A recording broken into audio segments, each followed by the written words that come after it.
we are done. It's 7:30 p.m. and we are done with the project. So this smart motor allows you to open your gate even with your phone, or you can use your normal remote. So I'm going to trigger the gate with my phone. So I just press on it. The gate is moving.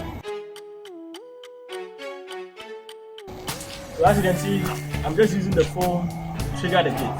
Okay? I can use the phone to stop the gate. Once I tap on it, gate stops. I tap again, gate starts moving. So if you have any project that requires any form of automation, whether access automation or gate automation or anything, garage automation, make sure you give us a call. As we say, we have due for every budget and timeline. So call us now.